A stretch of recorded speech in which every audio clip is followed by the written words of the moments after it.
Today we'll be discussing how to measure your goals in a pandemic, how to measure your yearly goals, how to measure progress, how to measure results, how to see if you're progressing, how to think about it. So I'm just going to be giving you ideas in this video of how you track your progress, how yeah. With that said, let's get in. So last year, 2020, I'm assuming we all had goals that we wanted to achieve, but for a lot of us, they had to go outside, they had to fall down, we had to forget about them because things did not go the way we anticipated them that they would go. And we soon realized that like, for example, I remember I had a goal. One of my goals was to get a job, and as soon as 2020 started, I was making resumes, I was sending out resumes, I was getting rejection. So my goal at some point was to try and send at least 100 resumes a week, 100 resumes a month, and in anticipation of getting at least 10 interviews a month. That would have been a great thing for me. But what started happening in March is recruiters would call me or send me emails saying they are not recruiting because of the COVID. So that goal went outside. I couldn't pursue it anymore. And that one thing that you soon realize if you live in Vancouver in Canada is if you're searching for a job, your network is your net worth. And here I am in the midst of a pandemic, and it's super difficult to create a network, right? You can't go networking, you can't really do much outside of staying in your house in isolation. So the internet becomes your friend, and that's how you try and build a network there. But that meant my goals had to change. How I was looking at life had to change. But the only thing that didn't change, was the desire for the results. It doesn't change because we're in a pandemic. You still sleep and look at your life and ask yourself, am I progressing or am I not? Are things moving the way I wanted them to move, or are they not? And a lot of times that answer was no. But then as the year progressed, I started to realize that to measure the success of 2020, I couldn't use what I was doing prior to 2019 and before. 2020 was a unique year, so how you measure progress for that, for me, it was just saying, okay, from where I started, where am I?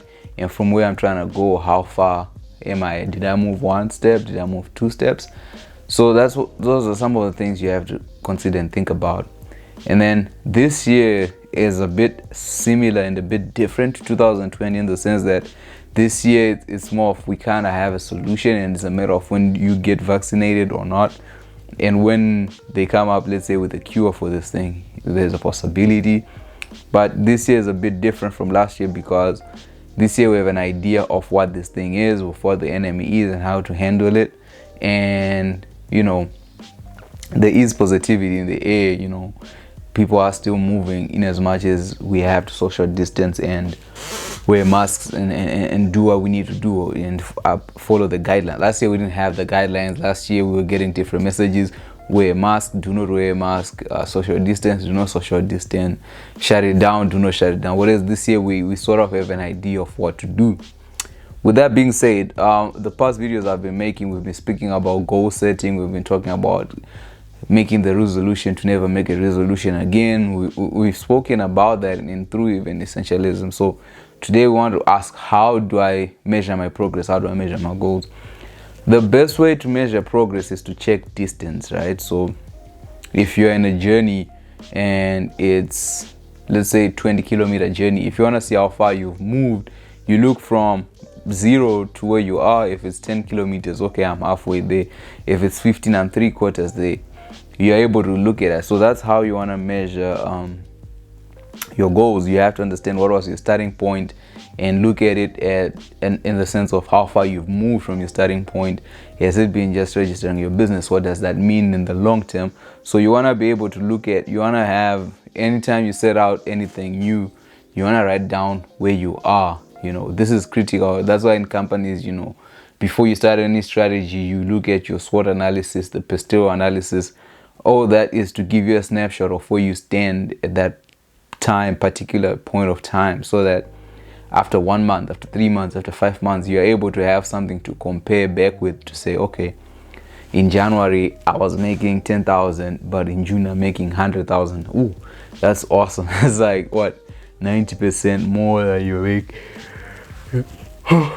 making, right? So you want to look at things like that. And then the other thing that you want to look at is even an estimation of where you're trying to go. So let's say your goal is to have saved 20,000 by June. If we're in March, you want to be able to say, okay, this is where I am, and then in June I anticipate to be there, but what's the discrepancy, or am I on my way? So you also want to have an idea of where you're going. So now you are knowledgeable about, I started from X, I'm trying to get to Z, but right now I'm on W. What do I have to do? Which adjustments do I have to make if needed? If not needed, you don't even need to think about those. And then the other thing, the critical thing about how to measure your goals in a year full of, in a pandemic, is you need to have the goals set as well. In your goals, in as much as I don't really like them being smart, they have to be in a way smart, that's specific, measurable, achievable,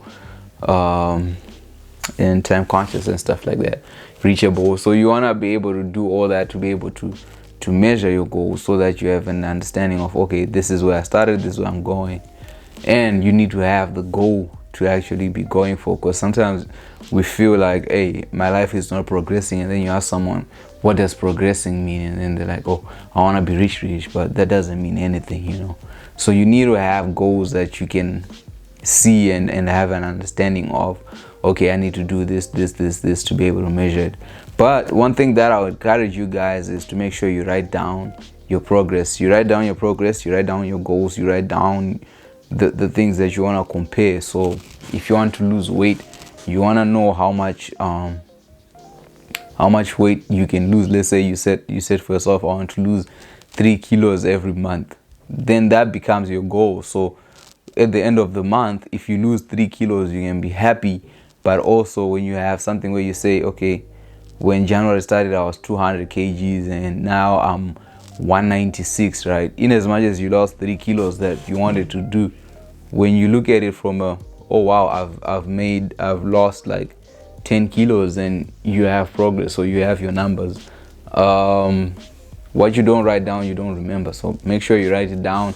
And at the end of the day, after 12 months, if you've been losing 3 kilos, at the end of the year, you've lost 36 kilos. And yeah, I don't know if my math is correct, but in a way, you've tracked your progress and you've measured it. And in a pandemic, these are some of the things you have to do. We don't really have much to do in this time period that we're allowed, but the little things that we're doing, if we're constantly writing them down and making them add up, you will soon realize that nothing is impossible, especially in this year that we're living in, this year of the pandemic. And the beautiful thing about this year that I like is we have a lot of time at home. We have a lot of time to see and anticipate and make moves that we need to make. But the question is what type of moves and what you are doing and what I'm doing to do that. So that's pretty much how I measure my goals. Everything for me is based on a 50-year plan in terms of where am I trying to be in 50 years. And then I bring it back, and then I also look at where I started. So when I make a decision to say I'm going to start a YouTube channel, how I measure progress is how many videos a week am I making compared to what I set out to make. So like when I say I want to make 2 videos every week, and then I start making 1 video or no videos, then I know that there's no progress happening there, and that goal is not being taken too seriously by myself, and it's something I have to work on. And then you will eventually get to a point where you're like, hey, what type of subscribers do I have? What type of audience do I have?